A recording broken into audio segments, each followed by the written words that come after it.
Du lytter til Radio Frihed i studievært Christian Aagaard, og i teknikken har vi Anna.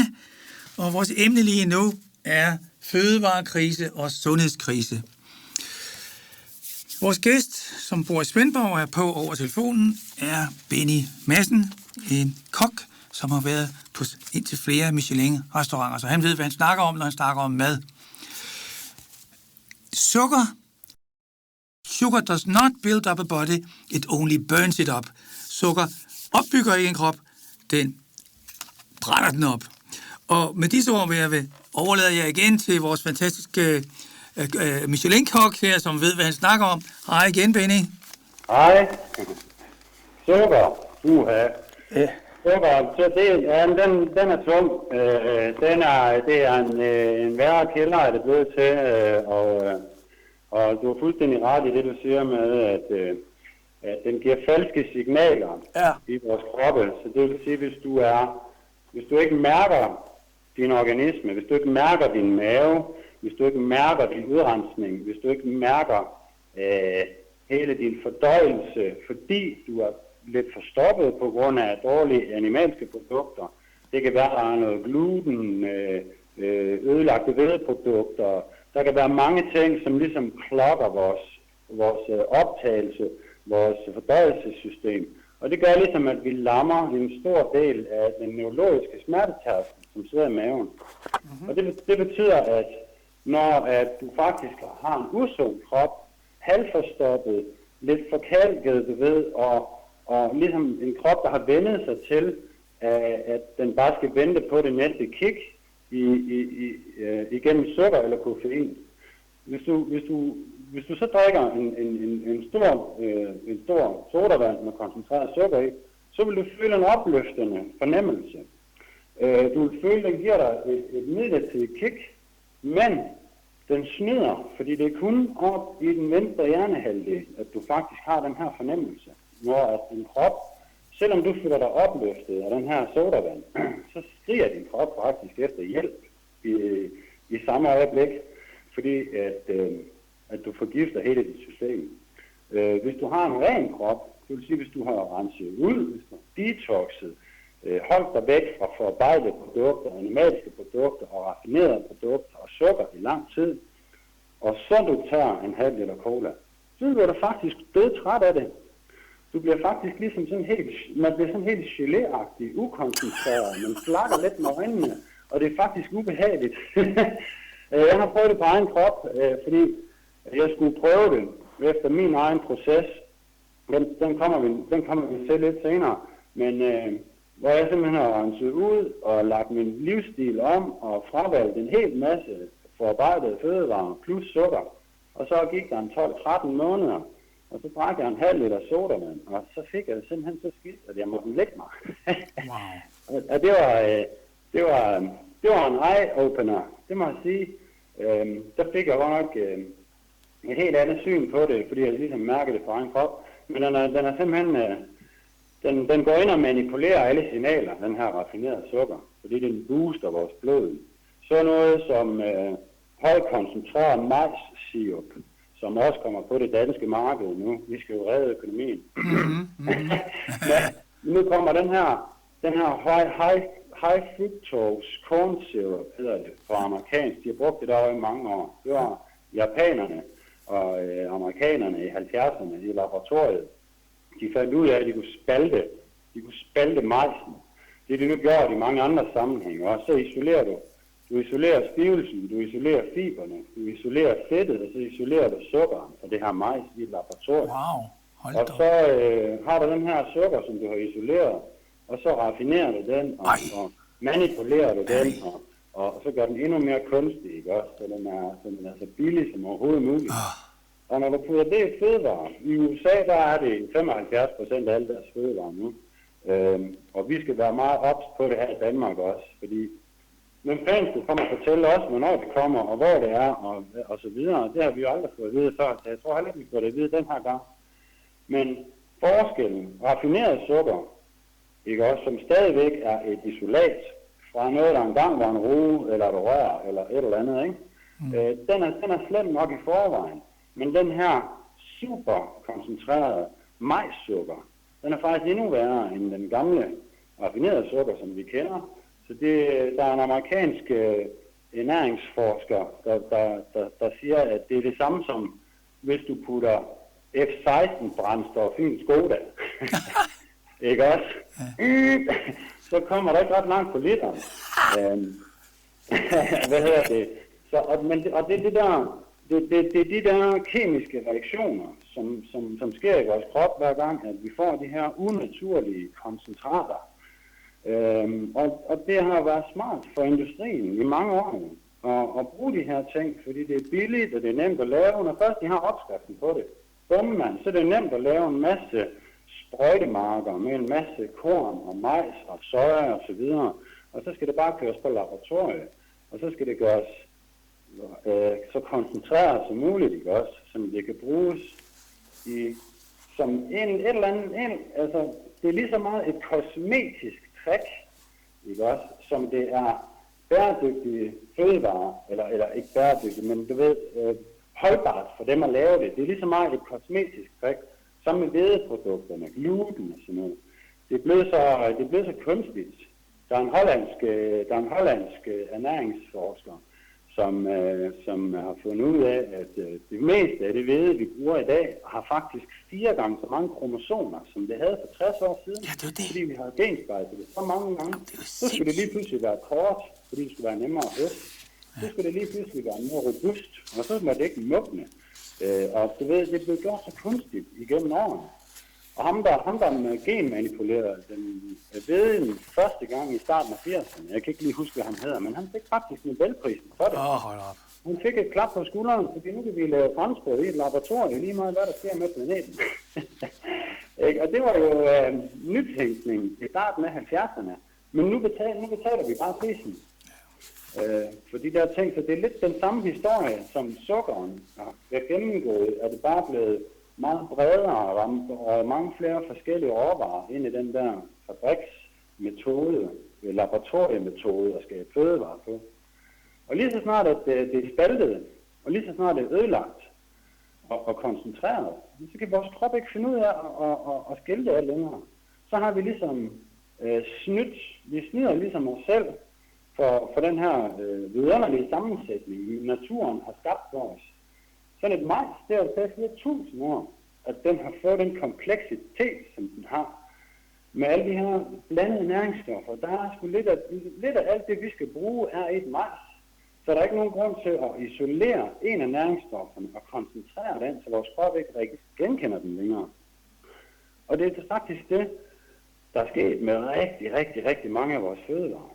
Så når vi går ned og køber noget, som vi relaterer til at være en naturlig fødevare, så er det faktisk en farmaceutika. Det kan man faktisk godt kalde det. Hvid raffineret hvedemel, hvid raffineret sukker, hvid raffineret kokain. Det var engang et majs, det var engang et korn, og det var engang et coca-leaf. Ikke? Det er lidt den samme. Nu refererer jeg fra en rigtig god film, jeg har set. Fordi det er kun mig alene, der ligesom sætter de ting i samme bås. Så jeg ved godt, at kokain altså mængden er meget mere giftigt og farligt, det ved jeg godt. Men nu skal vi tænke på processen. Fra det var det naturlige råvarer, til vi har det hvide pulver. Der er processen lidt den samme. Ja. Og det er der, hvor vi simpelthen er blevet hægtet af. Vi kan ikke finde ud af det mere, fordi der er ikke noget af det, der er naturligt længere. Og så kommer vi til de her barrierer i vores samfund. Og det er jo umuligt at leve ikke af de ting, og det har vi ikke tid til, og jamen, hvordan gør man det? Og så kommer alle de her spørgsmål. For vi skal også have den her nye måde at tænke på ernæring. Den skal også passe ind i vores hverdag, den skal passe ind i hele vores eksistens, og vores værdier, og vores traditioner, og det vigtigste af alt, vores følelser. Ikke? Det er derfor, at bare det at snakke om at lave et paradigmeskifte omkring fødevarer, det er jo kontroversielt i sig selv, fordi det er så følelsesmæssigt. Vi skal jo huske, at hvis der kommer en og peger på dig og siger, nu må du ikke spise flæskesteg mere, så opfatter vi det jo nærmest, som om han siger, din mor er grim. Fordi det hænger sammen jo. Det er jo hele vores følelsesmæssige grundlag. Det bunder jo i mors kærlighed og mad, ikke også? Det er ligesom de to tilhørsforhold, vi har stærkest i vores liv, ikke? Mors kærlighed og mad, vi koger det tit sammen, ikke også? Og mors kærlighed og mad, det kommer helt tilbage fra, at det var mor, der lavede mad til os fra starten af. Først fik vi hendes modermælk, ikke også? Og så fik vi hendes komælk i en græsk. Og så fik vi, og så videre, og så videre, og så videre, ikke også? Så det er noget helt fundamentalt, man skal ind og røre ved, hvis man skal lave et fødevareskifte. Så der er rigtig meget psykologi i det faktisk også. Hvor at, altså jeg hader for eksempel slankekur. De her kommercielle slankekur, hvor du ligesom tvinger kroppen. Du tvinger kroppen til at du manipulerer kroppen til at smide nogle kilo ved at frarøve en vigtig næringsgruppe. Så enten så skal vi have masser af fedt og masser af proteiner og slet ingen kulhydrater. Eller så skal du kun have kulhydrater og ingen fedt og protein. Eller så skal du have en lille smule fedt og en masse protein. Den svinger sådan lidt frem og tilbage. Men lige meget hvad for en af de modeller, du bruger, så går du ind og manipulerer.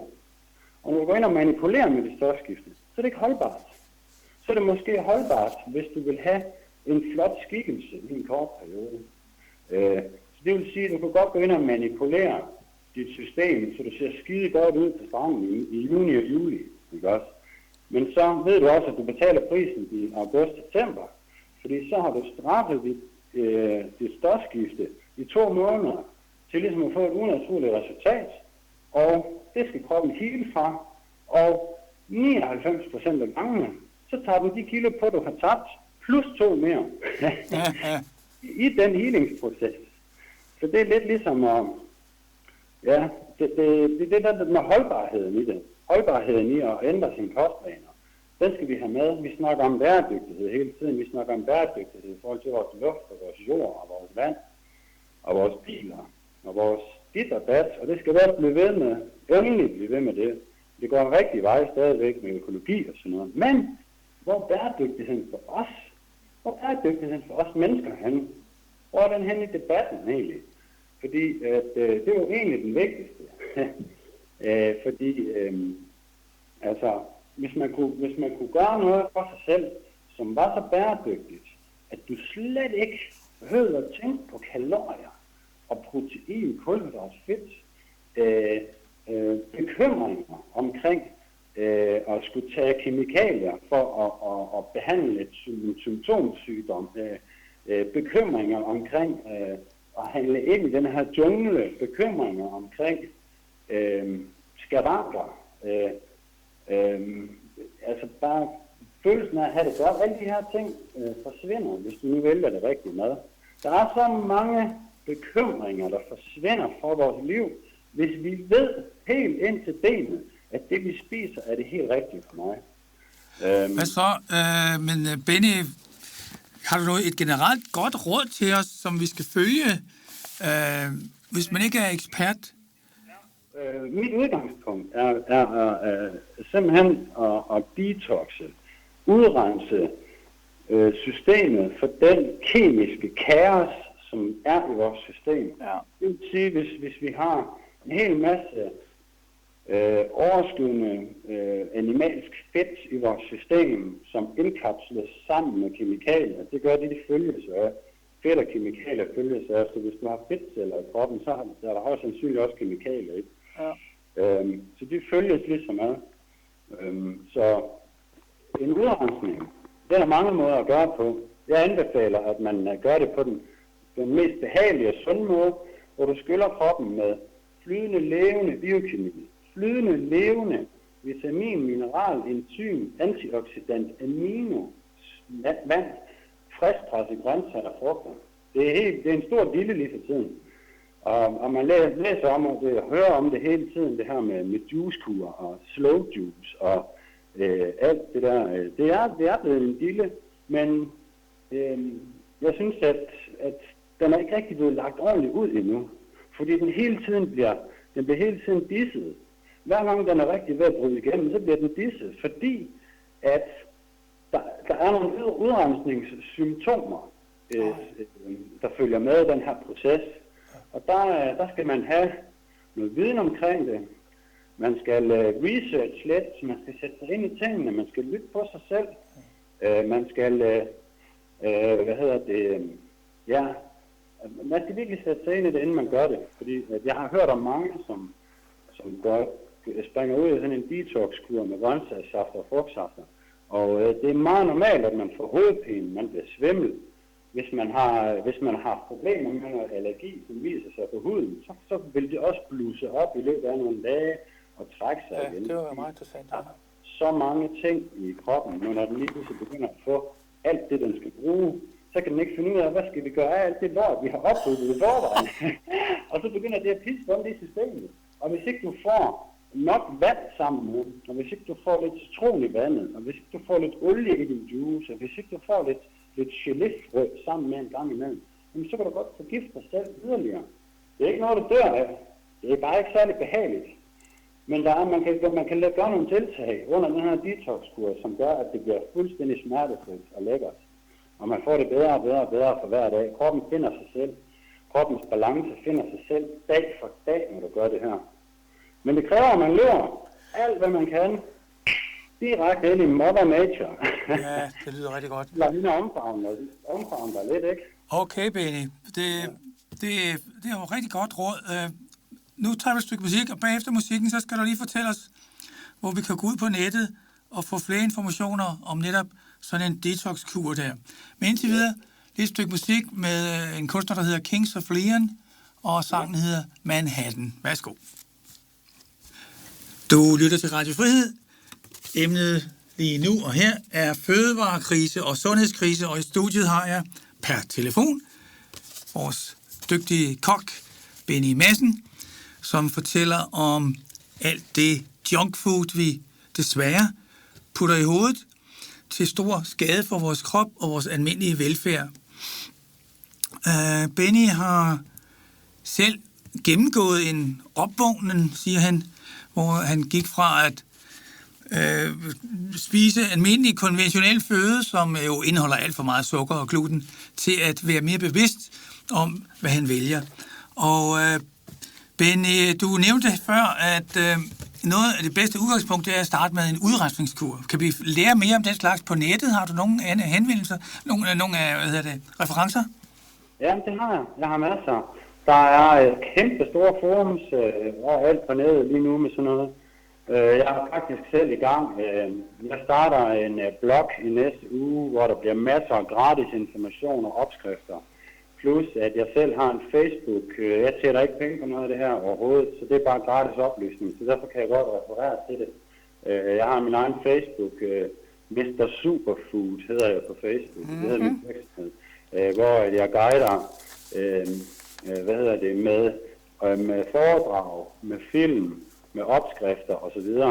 Fordi vi er meget individuelle, så vi skal gøre det på hver vores måde. Så der findes ikke sådan et ens program for alle, fordi vi er så forskellige, vi reagerer forskelligt, vi lever forskelligt. Så derfor så skal man sådan selv finde en rød tråd i det, ikke også? Noget, der har inspireret mig, altså der var 4 film, amerikanske film, plus et par foredrag med Klaus Hanke. Altså det var virkelig det. Dem så jeg for 2 år siden, og de ændrede mit liv fuldstændig. Grunden til, at de havde så stor effekt på mig, det var fordi, tror jeg, at jeg havde den her grundlæggende viden omkring ernæring gennem min motion og min uddannelse, og det, at jeg har arbejdet med mad i så mange år, og har gået og tænkt meget over det. 1998, det var første gang, jeg læste om receptor sites på musklerne og optagelse af aminosyre. Så det er altid lagt at ulme lidt. Så det var ligesom prikken over videt, det der med at se nogle utrolig inspirerende mennesker, som har gennemgået de her processer, og som forklarer det meget teknisk. Og de hedder Forks Over Knives, Gafler over Knive. Det er en amerikansk film med nogle rigtig dygtige amerikanske læger og en masse forskere og en masse superfood-nørder, som ligesom går ind og debunker de animalske proteiner, forklare helt detaljeret, hvad de her dyreprodukter gør ved vores organisme. Og i slutningen af den film forklarer de så, hvordan du kan få det ud af systemet med flydende biokemi, frugtsafter og grøntsagssafter og superfoods. Og så er der en anden film, der hedder Hungry for Change, og Food Matters, og så Fat, Sick and Nearly Dead. De 4 film, de udkom på nogenlunde samme tid i 2011, og de har simpelthen skabt en storm af sundhed i USA. Det hører vi bare ikke om, medmindre du selv opsøger oplysningerne. Men det er faktisk mainstream at være vegan i USA nu, på grund af den her Clean Foods Movement, kalder de det. Og den blomstrer ud fra de her oplysningsfilm, som er så godt skruet sammen, at hvis man har en lille smule styr på det her med næringsstoffer, og man går og tænker over det i dagligdagen, om det er det rigtige, man får eller ej, så vil jeg sige, at så virker de her film som prikken over i, og de er utrolig motiverende til at komme i gang. Ud fra de film her har jeg så fulgt de her læger på deres respektive blogs og hjemmesider, siden jeg har set filmene.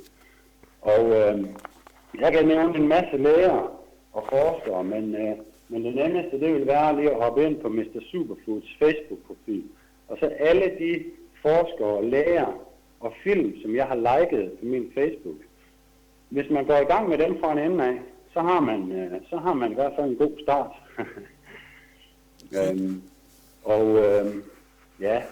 Opskrifter, dem er der også masser af. Jeg har også masser af dem. De kommer løbende på nettet.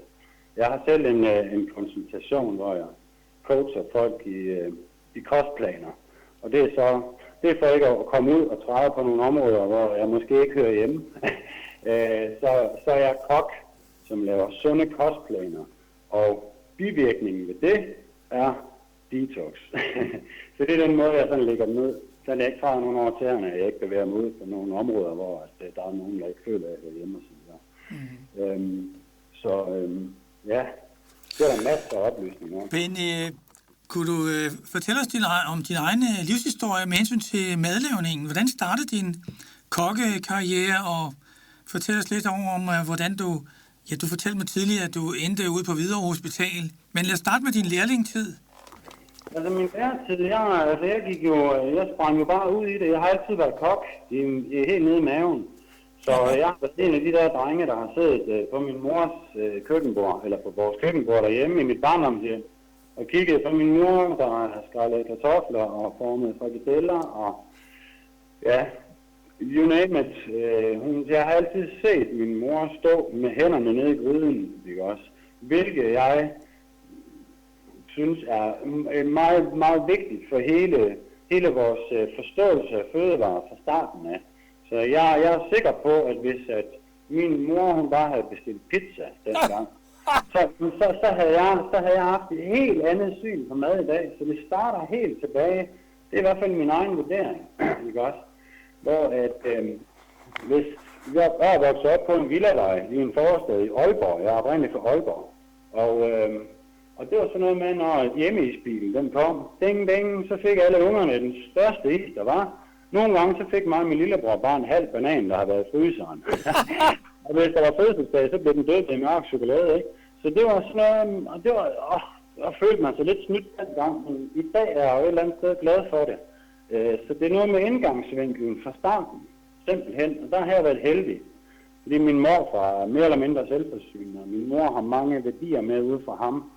Plus at min mor fortæller tit historier om hendes bedstemor, som hun kan huske, når de handlede ind sammen, da min mor var barn. Ikke også? Det er 50 år siden, ikke?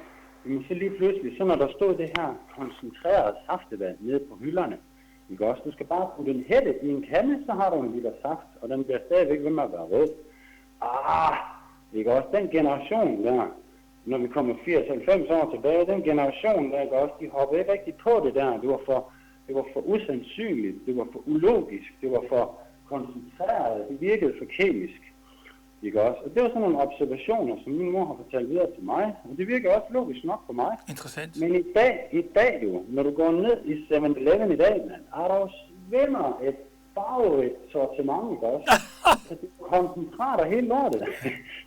blå og lyserød og orange, og jeg skal komme efter dig, og så smager det af noget helt andet, end det er. Den der lære omkring, hvad der er sundt og hvad der ikke er sundt, den har jeg fået fra barns ben af. Og det har ikke været med en dybdegående forklaring, fordi det har min mor selvfølgelig ikke kunne dengang, men det har været sådan, du ved, bare dask over nallerne, når vi rakte ud efter det hvide brød, for eksempel. Mm-hmm. Vi synes, det var spændende. Så det er ligesom grundlæggende, helt fra starten af. Så, og før jeg gik i gang med min kokkeuddannelse, så har jeg altid været sådan en, der lavede mad til kammeraterne og sådan noget, ikke? Jeg har altid lavet min egen mad derhjemme og sådan noget. Det var godt nok spaghetti kødsovs og lasagne og sådan noget med lidt knor i og sådan noget, men hey, ikke?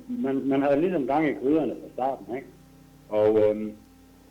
Og så kommer jeg i 2005, der er jeg så godt i gang med min kokkeuddannelse, og som en led i den, så tager jeg til Bruxelles og får et job på en 2-stjernet Michelin-restaurant dernede, og er et år dernede, og arbejder med nogle super dygtige franskmænd, og kommer ind i den der gourmet-verden, Michelin-verden, bliver vildt fascineret af det, og begynder at arbejde 85 timer om ugen med den her restaurant, og det var stadigvæk, selvom jeg troede, jeg var en skide god kok på det tidspunkt allerede, så var det noget helt nyt, det der med at komme ind i en Michelin-restaurant, hvor at du, altså når du møder ind i en Michelin-restaurant om morgenen, så står alt, det står på paller fra leverandøren, og det er med skæld, og det er med hud, og det er med hår, og det er med hov og fødder, og jeg skal komme efter dig. Wow. Altså, alt fra bunden, ikke også? Fedt. Vi ordner alt fra bunden af i sådan nogle restauranter der, fordi det er ligesom det,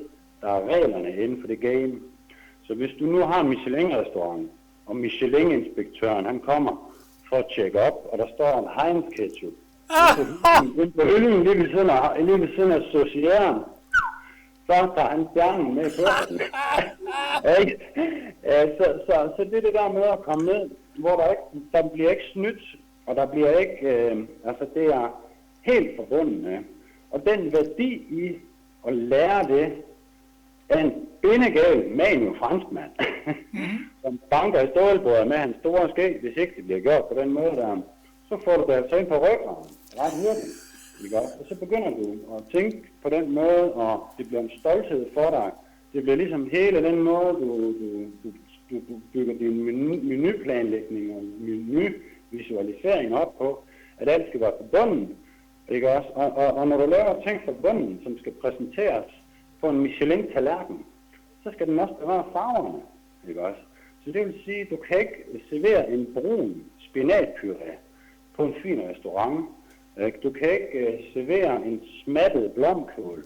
Du kan ikke servere, ja, så videre, du ved. Det her med kemien i fødevarene. Hvordan bevarer vi farverne? Hvordan bevarer vi tekstur og konsistens? Det har jeg fået hamret ind på ryggraden. Faktisk i de 10 år, jeg var i det der game, 8 år i det hårde, altså fra jeg startede i Bruxelles, og så til at smide håndklædet i ringen på Hvidovre, så gik 8 år, hvor jeg arbejdede alt for meget. Men det var fedt, og det gik skide godt. Jeg fik selvfølgelig også stress af det, og fik bearbejdet det sammen med min udrensningsproces og sådan noget. Men det var bare det der med, jeg lige forklare, at min holdning til at bygge tingene op fra bunden af, den kommer simpelthen fra min Michelin-karriere. Og den fortsatte jeg jo med. Så tog jeg til London og arbejdede på 2 forskellige Michelin-restauranter derovre, og så var jeg på en stor restaurant derovre også. Jeg var 3 steder i London over 3,5 år. Og det var også, selvom det ikke var Michelin, det ene sted, så var det stadigvæk helt forbundet.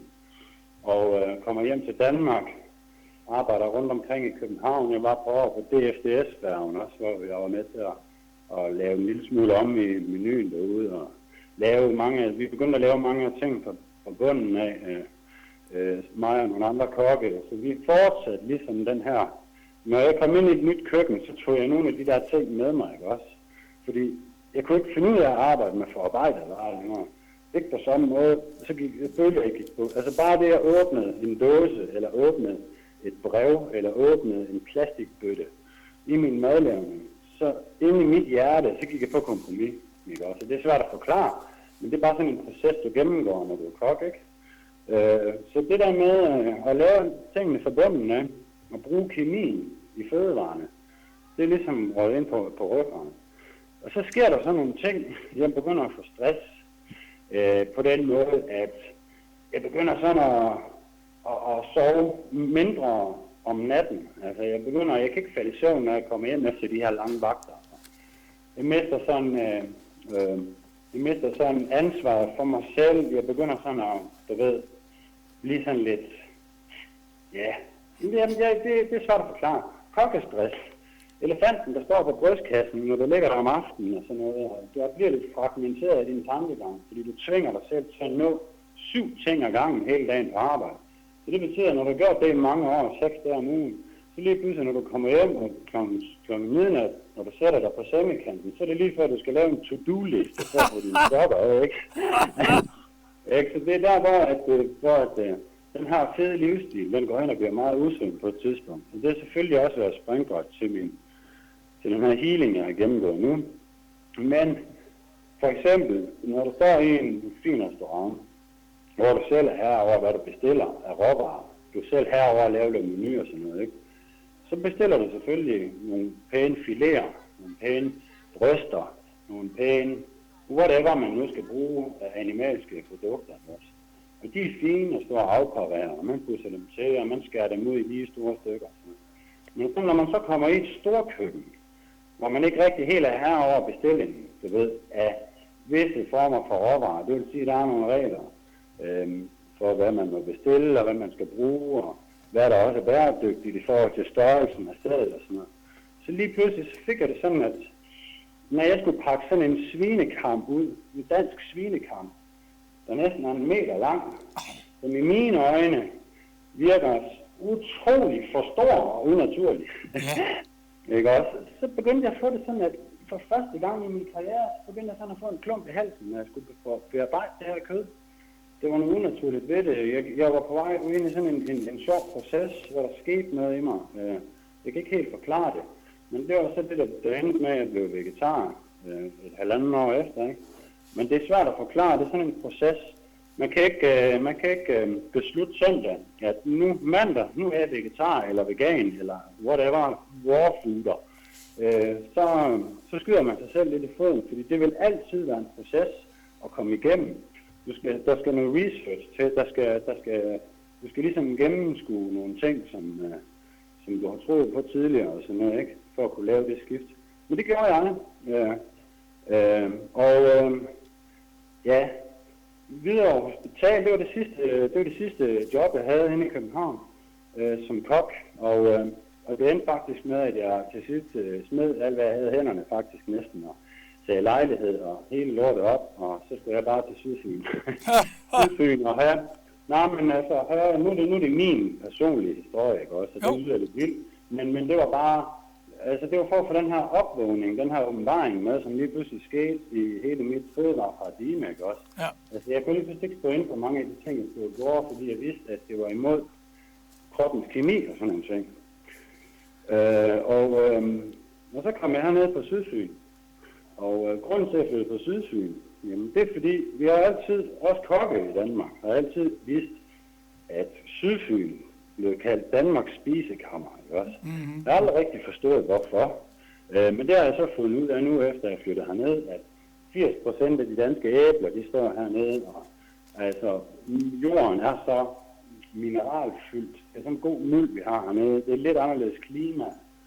Vi har for eksempel haft en fantastisk sommer i Svendborg, hvor der måske er mange andre i Danmark, der er lidt uenige med den her sommer. Så der er mange ting i det. Og så gik jeg i gang med udrensning. Jeg så de 4 film ret kort efter jeg flyttede herned, og så jeg Claus Hanke, og så stod jeg op i min stue, og nærmest begyndte at hyperventilere. Altså det hele det sidrede i min krop, man. Jeg købte en juicemaskine samme dag eller dagen efter, det kan jeg ikke lige huske. Og uden egentlig at sætte mig ind i det, så købte jeg bare en af hver af alt det, jeg kunne finde økologisk nede i Føtex. Og så gik jeg bare i gang med at juice. Altså jeg vil sige, hver anden, den ville jeg ikke have givet til min værste fjende, og hver anden, den var okay. så det, jeg startede simpelthen fra scratch, fordi jeg var stædig. Ikke? Og nu skulle der bare ske noget. Jeg så nogle af de her mennesker i de her oplysningsfilm, hvordan at de forklarer den her udrensningsproces, Og jeg kom tættere og tættere på skærmen, så jeg til sidst var helt op tæt på og stirrede dem ind i øjnene. For jeg kunne ikke forstå, hvorfor deres øjne var så kridthvide, og hvordan at det så ud, som om der var en blå diode inde bag deres øjne, fordi deres øjne, de skinnede bare, når de snakker om det her detox, ikke også? De havde gennemgået det. Så der var noget åbenlys sundhed, ikke også? I de her mennesker, hvilket gjorde det utrolig inspirerende, og de solgte jo nærmest bare på det, ikke? Wow. Og det var sådan set det, der startede min proces, og jeg var slet ikke,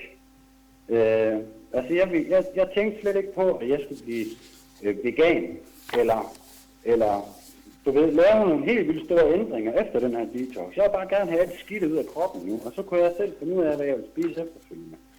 Men det, som jeg har oplevet ved rigtig mange, for jeg har hjulpet rigtig mange mennesker igennem det her, og det, der er ens for alle, det er, at der er ingen, der går tilbage og spiser, som de gjorde før. Ingen. Der er ingen undtagelser. Wow. Man gennemgår en proces, hvor øjnene åbner. Det er sådan en god måde at forklare det på. Man åbner øjnene, og når du først får alle de der ting ud, så sker der noget i din underbevidsthed. Du vil ikke have det ind igen. Det vil i hvert fald ikke på samme måde. Og du begynder også at mærke efter du har renset ud, og efter du har fået alt det unaturlige ud af dit system, så begynder du at kunne mærke, hvad der sker med dig, når du så spiser de ting igen. Så det vil sige, efter en udrensningskur, hvor man så har spist med vegansk mad i en periode, man skal helst hen på efter 2-3 måneder, for kroppen den virkelig begynder at finde sin balance igen. Hvis du så lige pludselig springer på sådan en 250 grams hakkebøf der, så bliver du altså dødssyg. Altså virkelig. Altså man tror, man skal dø-agtigt. Wow. Fordi at du bliver så forgiftet af det. Og så kan man sådan mærke, hvordan at vi slet ikke er rustet til det her. Vi er slet ikke bygget til det her. Og så nu kommer vi ud i nogle forskellige nuancer.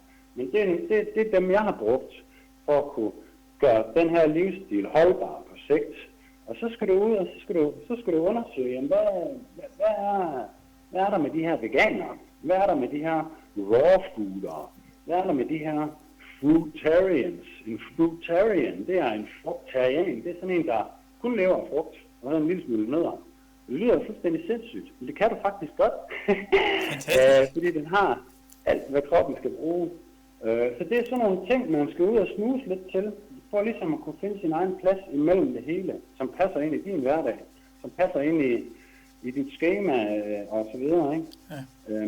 Der er mange psykologiske aspekter i det også, fordi vi bor i specielt Danmark, og hvis du vokser op i Danmark, og du er en lille smule anderledes, og du er lidt original, og du tør at gå imod strømmen, så skal du altså have en pæn pels på kuglerne, eller hvad fanden man skal kalde det.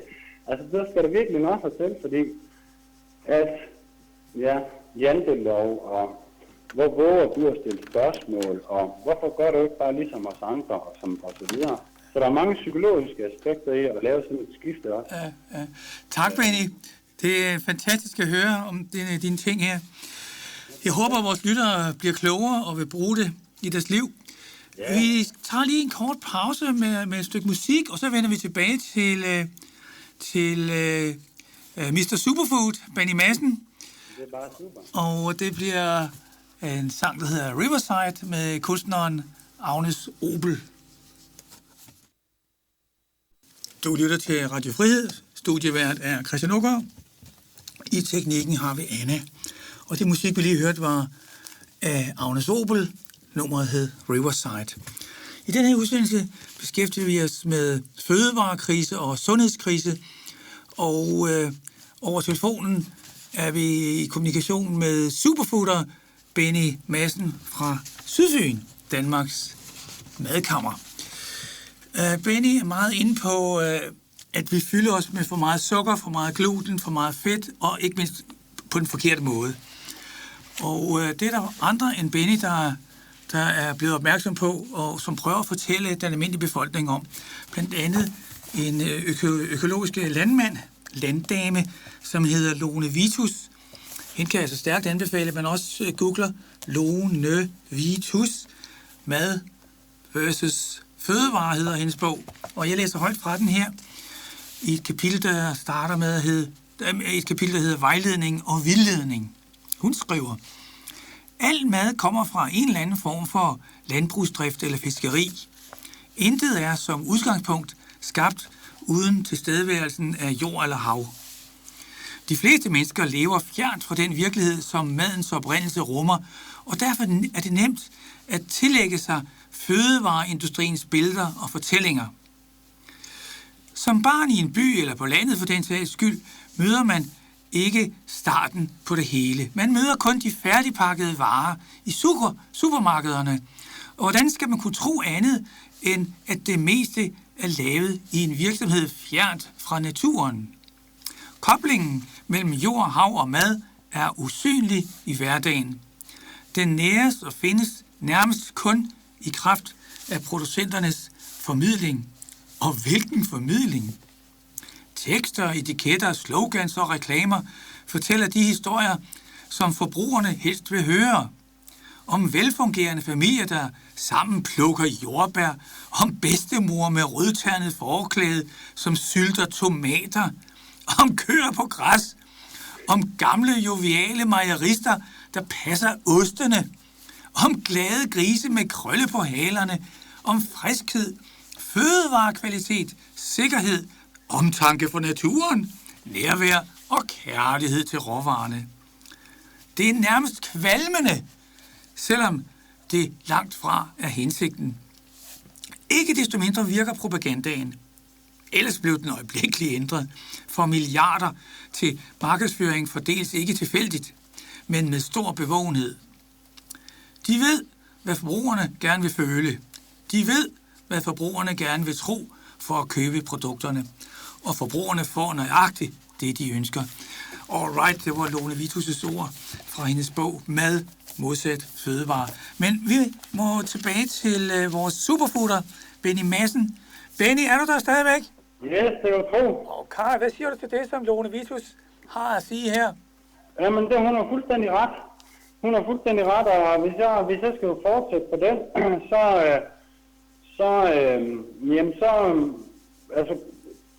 det, der har egentlig har ført os lidt bag lyset i den her proces, som du også lige har beskrevet der, det er jo, at det hele er jo lidt baseret i dag på big business, hvem tjener mest, marketing, ikke?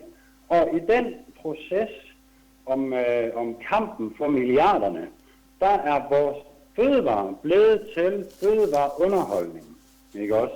Det er ikke fødevare for ernæringens skyld, det er ikke fødevare for at få et langt liv, en god vitalitet, energi hele dagen. Det er simpelthen underholdning. Fordi vi bliver manipuleret til at skal underholdes, hver gang vi skal spise noget. Så det vil sige, at vi skal helst have hele pakken. Vi skal helst have den store menu. Der skal ikke mangle noget. Der skal være masser af fedt. Der skal være masser af salt. Der skal være masser af sukker. Der skal der være masser af det der bare er så dejligt og lækkert. Vi kan ikke rigtig forklare, hvad det er, men det er bare så lækkert at få det. For eksempel slik og junkfood, cheddarost med salt på, og pepperoni, og alle de her ting, som virkelig går op og ringer op i venstre hjernehalvdel. Når mad bliver til underholdning, så er det fordi, at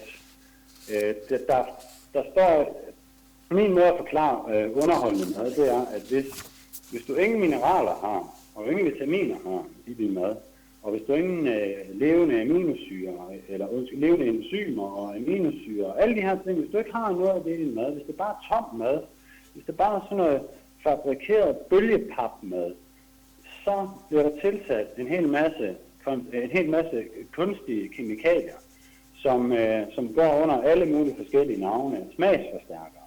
Altså, nu vil jeg ikke nævne nogen navne, men I ved, det der pulver, som man drysser på, og det der brev, man åbner, og man får lige pludselig noget lysegult pulver til at blive til en sovs og sådan noget. Det er ren kemi. Det er ren kemi, og det er underholdningsmad. Det har ingen næringsværdi overhovedet for vores krop, men det har en utrolig sofistikeret, sammensat underholdningsværdi op i vores følelsescenter. i det, at vi føler, man, mere af det, Aha. siger hele vores, alle vores pleasure, de der små opiater, som vi får oven i hovedet, når vi spiser de her kemikalier. Og det er også det, der er med til at ligesom at vildlede os lidt i den jungle der, fordi at vi kan ikke mærke vores mave, vi kan ikke mærke, om vi egentlig er sultne, men vi har en visualisering, vi ser et billede foran os, vi ser en kaffe Frappo, Fruity, Caramel, Dino, jeg ved ikke, det er det, vi ser, den her varme skumle, bliver hypnotiseret af en duft ude på gaden. Ikke også? Altså, der er folk, der vågner om natten og visualiserer en sizzlende burger med ost, som løber ned ad bøffen. Ikke også?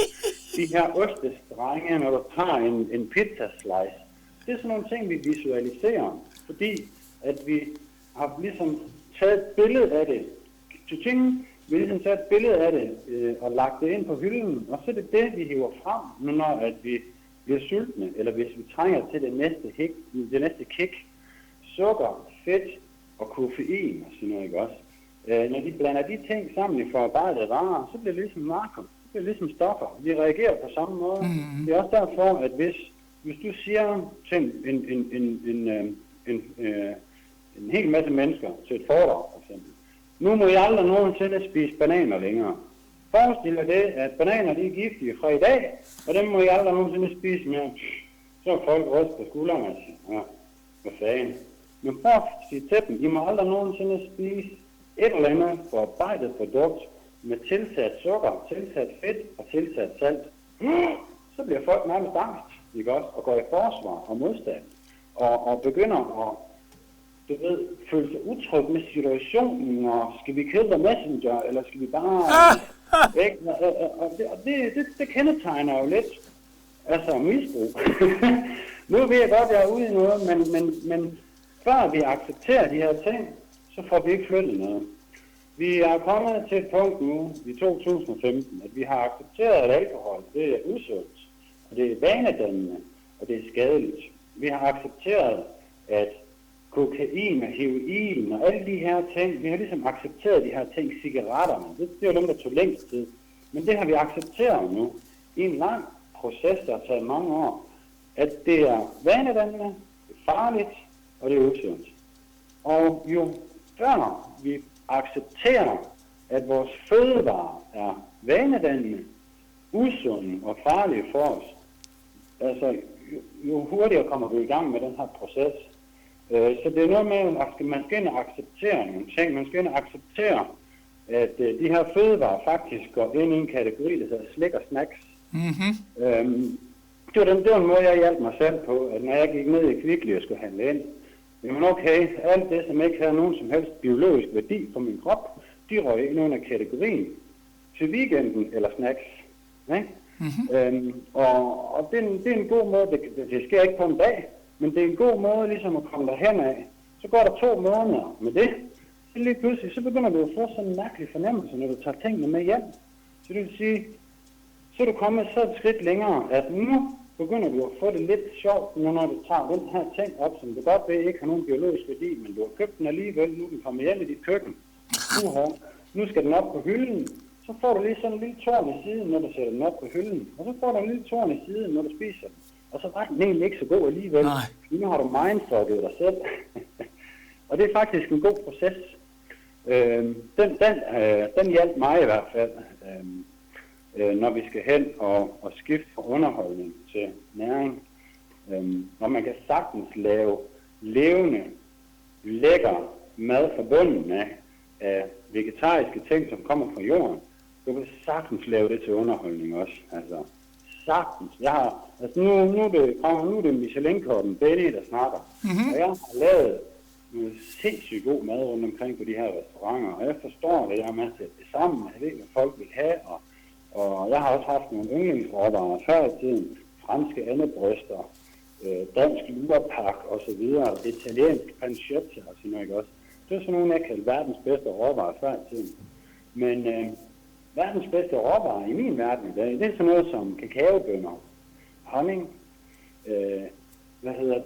chiafrø, gojibær, grønkål fra den danske muld, rødbeder, havtorn, frisk gurkemeje, sådan nogle ting, det er mine nye superråvarer. Dejligt. I forhold til et andebryst for eksempel, så har kakaobønnen, den har 1200 forskellige smagsnuancer.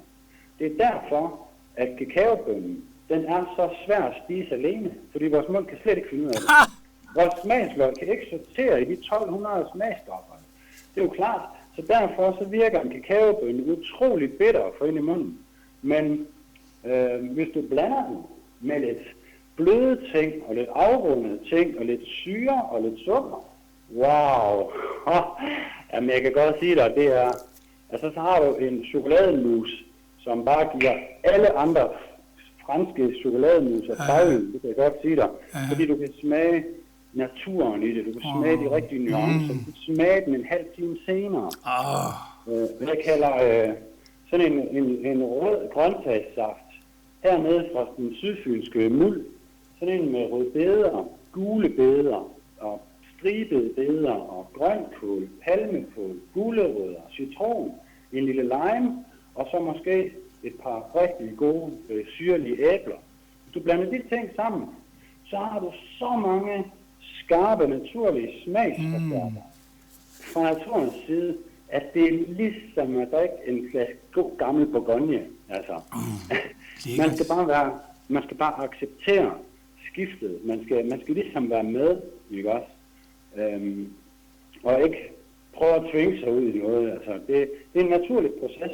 Men altså, nu har jeg lavet verdens fineste mad i mange år, og nu laver jeg alt fra bunden af, uden nogen som helst form for kemi, så lokalt som overhovedet muligt. Og jeg har aldrig nogensinde levet så godt, som jeg gør nu. Fantastisk. Men I vil kunne se opskrifter og billeder af mit mad på min blog og min Facebook-side gratis her i løbet af de næste par uger. Tak skal du have, Benny. Ja, vi arbejder virkelig på det. Så. Benny, jeg kunne regne ud, at du siger, at du er veganer. Det vil sige, at du har lagt alt kødet på hylden. Ja, jeg er superfooder. Ja. Jeg er ikke vegan, og det, der udskiller mig fra at være vegan, det er, at jeg spiser honning. Ja, så jeg må ikke kalde mig vegan, når jeg spiser honning, fordi det er jo stadigvæk et animalsk produkt. Og man kan diskutere lang tid omkring det her med honning og sådan noget, og den diskussion, den har jeg meldt mig ud af, fordi jeg vil simpelthen ikke undvære honning. Honning er en super food, som er en meget vigtig del af min kost, men det er det eneste overhovedet, jeg får fra dyr, det er honning. Fantastisk. Og savner ikke de andre ting. Men nu det skal endelig ikke skræmme folk væk, den jeg lever på, fordi det behøver man ikke.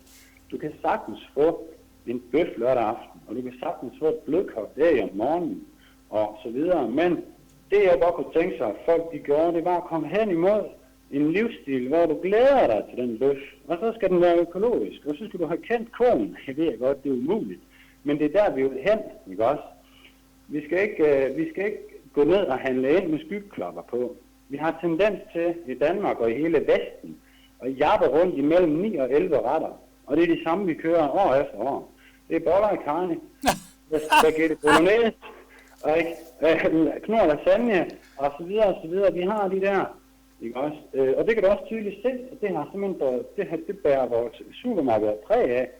Så det der med, at der lige bliver kørt en palle ind med nogle kasser med noget pulver i, og så kommer hakkekødet, og så kommer dåserne med tomaterne og så videre. Det er som om, hvis du går den samme rute i supermarkedet hver dag, jamen, så har du ligesom skyggeklapper på, så kommer du ikke ordentligt rundt ned i grøntafdelingen. Du kommer ikke over til den hylde, hvor alle bønnerne og linserne og frøene de er, for eksempel.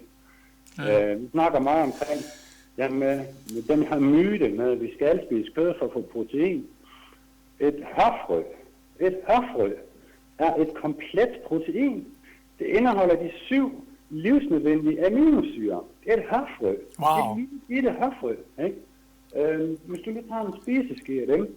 En spiseske er nogle sesamfrø, lidt chiafrø, et par kakaobønner, et par bananer, lidt fuldkornsris, en broccolistok, og så en klat honning, ikke også? Og du blender det, jamen må der være, så er vi ude i at have, den her perfekte sammensætning af næringsstoffer og proteiner fra jorden, ikke også? Det skal vi dele med... Går i gang med at bruge efter et kvarter. Hvis du spiser en bøf, så ryger alt energi i hele kroppen, det ryger bare ned i starten af maven, for at hjælpe maven med at nedbryde den her sål. Ja. Benny, det lyder fantastisk. Superfood, Mr. Superfood, vi kan finde dig på Facebook. Ja, Mr. Superfood Facebook. Jeg har også en hjemmeside. Hjemmesiden, den er mest tilegnet min konsultationsdel, hvor jeg hjælper folk med kostplaner og sådan noget. Ja. Den gratis oplysning, den ligger på Facebook, og så på en blog, som kommer op i næste uge, men den bliver linket til Facebook. Alright, det glæder vi til. Benny, vi tager lige et stykke musik, og så snakker vi videre om...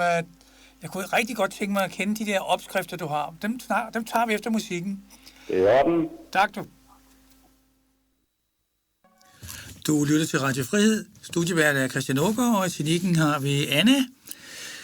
Vi har lige nu og her besøg af Mr. Superfood, Benny Madsen. Vi har ikke besøg af ham i fysisk forstand, men Benny er på en telefonlinje, og Benny fortæller os om sund mad, sunde fødevarer, hvad du kan gøre for selv at forbedre dit eget helbred. Fordi du skal desværre ikke gå hen til Fødevarestyrelsen, hvis du vil have ordentlig information. Du er nødt til at undersøge sagen, og du kan jo hurtigt få beviser på, om det er korrekt, hvad du får at vide. For hvis det virker, og det er sandt, hvad du får at vide, så vil du få en opblomstring af velbefindende og vitalitet. Hvad siger du til det, Benny? Kan du hjælpe os med at få en opblomstring af vitalitet og helbred? Det kan du tro, jeg kan. Vi skal tilbage og kysse moder jord på kinden. Ja. Vi skal bruge alle de lækre fedtsyrer og sukkerarter og mineraler og vitaminer og aminosyrer, som kommer op af vores jord. Det har vi gjort i mange, mange tusind år. Hvis du nu lader en ko spise biokemien fra jorden, og så den ophober biokemien i dens muskler, så slår vi koen ihjel og spiser dens muskler for at få kemien. Så er det anden sortering. Vi vil simpelthen til den rene sauce, vi vil have den rene råvare uspoleret direkte fra jorden. Ja. Det er sådan en god fingerregel, ikke også, som vi skal holde os til. Et godt fundament, sådan set. Og det jeg gør med mine opskrifter, og det er der, hvor at jeg synes, det er vigtigt, at vi får en kok ind imellem den her diskussion af professorer og forskere og folk fra industrien og reklamefolk og medier og alt det her. Vi skal have en fornuftig kok ind i midten, som kan få det her nye, spændende mad til at smage godt. Og det jeg gjorde som udgangspunkt for 2 år siden, det var, at jeg begyndte at udvikle. Og jeg tænkte meget i at lave erstatninger for de ting, jeg troede, jeg ikke kunne undvære. Det vil sige, hvordan laver jeg en plantebaseret pizza? Hvordan laver jeg en 100% plantebaseret burger? Og så videre. Mm-hmm. Og det kan sagtens lade sig gøre. Wow. Det er et meget bedre produkt. Det kræver, at man laver lidt om i sit køkken. Processen i køkkenet bliver en lille smule anderledes. Men på den her måde, hvis du holder dig til naturen og til de vegetariske råvarer, for det første er dit køkken utrolig nemt at holde rent. Det er kun, når du tilfører de her 3.500 giftige bakterier i rådent kød. Det er først, når du tilfører dem i dit køkken, at du faktisk skal til at bruge kemikalier. Wow. Og jordbakterier, de bliver først farlige, hvis de ligger sammen med et dødt dyr. Wow. Fordi vi består af jordbakterier. Wow. Ikke også? Vi kommer jo fandme fra jorden, ikke også? Og jo flere bakterier der er på vores gulerødder, jo bedre. Det er blandt andet også en af de store problemer med pesticiderne, fungicides. De slår bakterierne ihjel i jorden. De bakterier, som vi består af. Nå, det er et helt andet emne, men... Nej, kom dog endelig videre. Jamen, det er utroligt, ikke? at vi deler Nobelpriser ud til folk med hvide kitler, som ødelægger vores fødevarer. Noget så fundamentalt som bakteriefloren. Det værste, vi gjorde ved os selv som mennesker, det var at sterilisere vores omgivelser. Og fylde det med parfumer og parabener og pesticider og alverdens rengøringsartikler, kemikalier, ikke også? Som ødelægger vores flora indfra. Når vi ikke har noget som helst flora rundt om os, så nedbryder vi også langsomt floraen inden i os. Det hele hænger sammen. Det hele hænger simpelthen sammen som en lang motorvej. Og den skal vi have tilbage, vi skal have renset ud, og så skal vi have styr på vores bakterier igennem probiotika, igennem naturlige fermenterede bakterier. Man kunne godt tage noget mælkesyrebakterier i kosttilskud, det kan man sagtens gøre. Men jeg ved nemlig, at det er noget, der er sådan en rigtig debatgrundlag for, det her med vores bakterier. Fordi hvis du siger, at jeg er blevet vegan, så vil folk sige, jamen, så har du ingen bakterier. Ja. Og jamen, jeg spiser heller ikke mælk, jamen, så får du ingen calcium, og ingen protein, og spiser du ikke pasta, jamen, hvor får du dine kulhydrater fra? Så der er alle de her myter bygget op omkring vores fødevarer, som har gjort os forvirret også. Men opskriften er, jamen altså, der er mange. Jeg vil sige, hvis vi skal tage udgangspunkt i den her udrensningsgrøntsags frugtsaft, så er der også rigtig mange meninger om det. Man skal ikke lade sig disinformere, når man begynder at læse lidt om det her juice, fordi der er mange, der mener, at det bare er vand. Det er det bestemt ikke. Og så er der mange, der mener, at frugtsukker er farligt. Det er det bestemt ikke. Så er der mange, der mener, at vi ikke kan optage mineralerne, fordi det bare er vand. Og det passer slet ikke. Men størrelsesforholdet i sådan en juice der, når du starter op på sådan en udrensningskur, det er 60-80% frugt og 40-20% grøntsager. Og det vil sige, at grunden til det er fordi, at vi skal simpelthen have den her aktive, levende frugtsukker, for ligesom at booste hele vores udrensningssystem i gang. Og så bruger den mineralerne selvfølgelig til at fylde ud i cellerne. Så vi har de her forskellige, i mine opskrifter er bygget op, de er ikke helt tilfældigt bygget op, de er bygget op, så at næringsstofferne bruger hinanden. Så det vil sige, de bliver ikke lynhurtigt til sukker i blodet, hvilket ikke er en fordel. Fordi hvis de bliver lynhurtigt til sukker, så fiser det for hurtigt igennem systemet, så når kroppen ikke kan bruge det og tage det skal bruge fra måltiden. Så derfor så skal der være den rigtige mængde fiber, sådan at det kører i det rigtige tempo igennem tarmsystemet, sådan at den når ligesom at tage det, den skal bruge fra buffeten. Ikke? Så det er sådan fundamentet i min opskrift, og det er, at det skal hænge sammen, det skal passe sammen, det skal ikke kun bestå af sukker, eller fiber, eller fedt. Vi skal have lidt af det hele i, og så skal det selvfølgelig smage godt. Smoothies, jeg laver rigtig mange smoothies også, og det er med superfoods. Så det er ikke bare ren grøntsags- og frugtsmoothies, det er smoothies hovedsageligt bestående af fuldkornsris, quinoa, måske lidt linser, eventuelt lidt bønner. Så har du ligesom så har du dybden, så har du fiberne, du har aminoerne, du har alle de her blandede kostfiber, som får måltid til at køre i det rigtige tempo igennem din krop, og hjælpe med at reparere måske ødelagt tarm og sådan noget. Mm-hmm. Og så i den her base, der tilfører du så fruktose, bananer, honning, dadler. Det er de her ting, som bliver lynhurtigt til sukker, som vi også skal have lidt af, men det skal ikke kun bestå af det.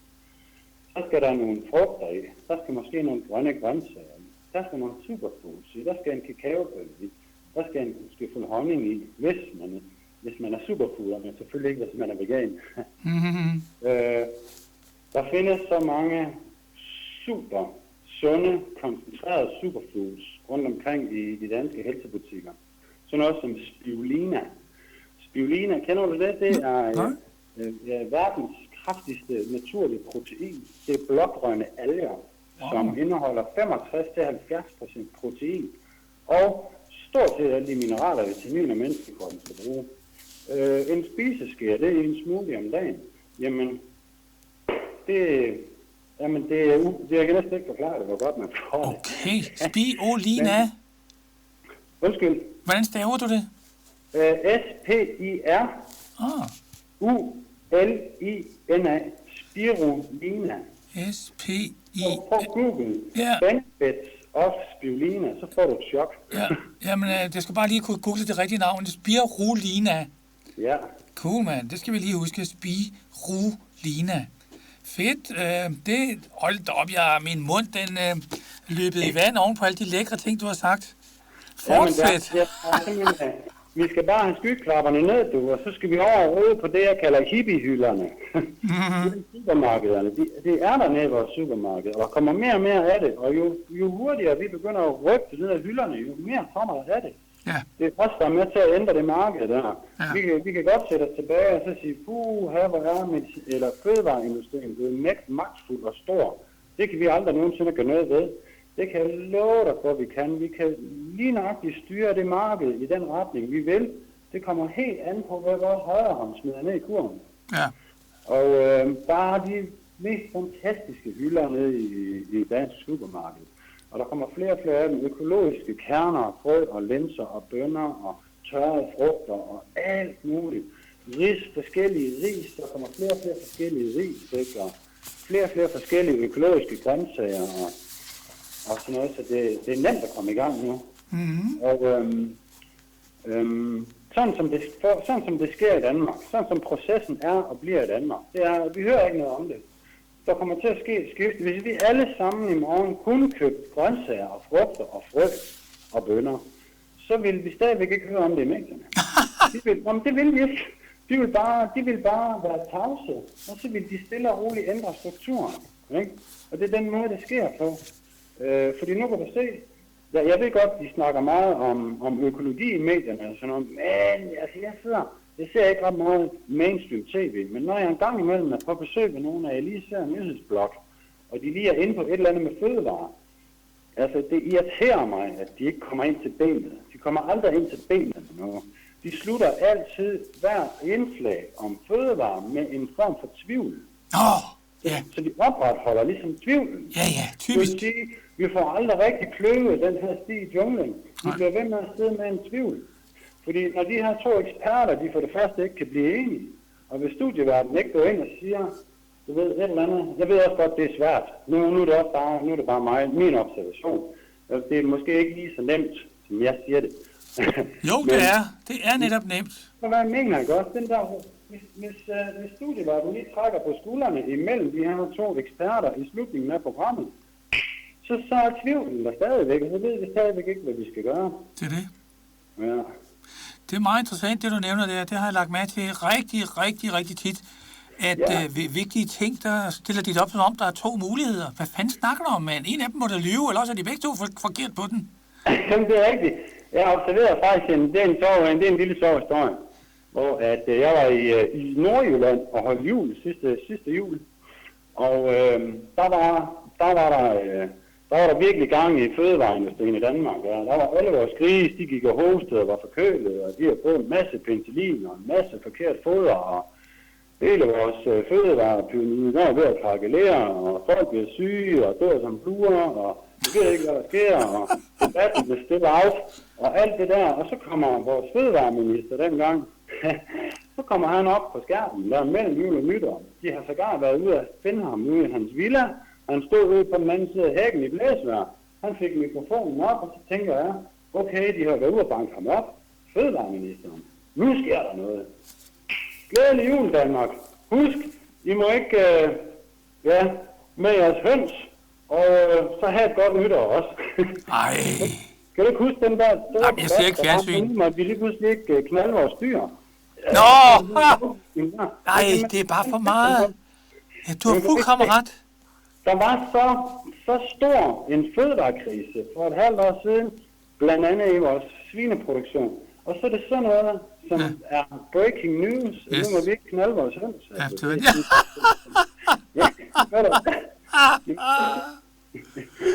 det er sgu da vildledning, så det vil noget. Ja, så der er mange grunde til, at vi skal tage ansvar i vores egen hænder. Vi er blevet manipuleret til, at alt vores ansvar, det ligger på en fladskærm, en iPhone, en ny bil, en husleje, og så gør en eller anden chef glad. Ja. Og vores sundhedsansvar, det er bare blevet smidt ud i hænderne for alle mulige folk omkring os. Som de ligesom skal tage sig af det. Det er jo gratis, og hold op. Og så videre, ikke så? Ja. Benny, det har været fantastisk at møde dig her. Jamen i lige måde, det har været super hyggeligt. Så jeg vil sige tak for denne gang, og håber vi mødes en anden gang. Ja, men det kunne da være hyggeligt. Så jeg siger også tak, det har været super hyggeligt, og det er dejligt at få lov at dele sine tanker lidt i den her fødevare- og sundhedskrise, som vi har, uanset om vi har lyst til at tale om den eller ej, ikke? Så, ja. Jamen tak for det, Benny. Jamen selv tak, Christian. Skal du have en fortsat god søndag? Tak i lige måde. Alright, så vi fra Radio Frihed, vi vil endnu en gang sige tak til Superfood, Mr. Superfood, Benny Madsen, som I kan møde på nettet, på Facebook. Og I kan læse mere om Bennys opskrifter. Benny er tidligere Michelin-restaurant-kok, så vi har ikke at gøre med en her hvem som helst. Det er virkelig en professionel, som har sat sig ind i tingene, og han mener, at mad er ikke kun noget, som er til underholdning. Det er der også, men det er også noget, der skal holde din krop sund og vital. Benny nævnte et stof, som jeg helt klart selv skal ud og tjekke op på. Det hedder spirulina. S-P-I-R-U-L-I-N-A. Nu håber jeg, vi går ud, jeg har stadig rigtigt, Benny. Og det skal vi altså lige ud og tjekke op på. Og en anden detalje, som Benny også henledte opmærksomhed på, det var, at der i Amerika, som jo er virkelig hårdt ramt af industriel mad, er opstået en såkaldt clean food movement, altså ren madbevægelse. Og må ikke vi også her i Danmark vil opleve en større og større opvågning til clean food. For hvis ikke vi selv gør noget ved det, ja, kære lytter, så tror jeg altid, at der ikke kommer nogen til at hjælpe dig, når du ligger i din seng uden kræfter, smadret uvital og tænker, hvad gik der galt? Well, en af de ting, der kan gå galt, det er, at du spiser af pommeren til for sit liv. For meget sukker, for meget gluten. Sørg for at sætte dig ind i tingene. Gør som Mr. Superfood. Tag en beslutning og forbedre dit eget liv. Tak for denne gang. Mit navn er Christian Aagaard. Ha' det godt.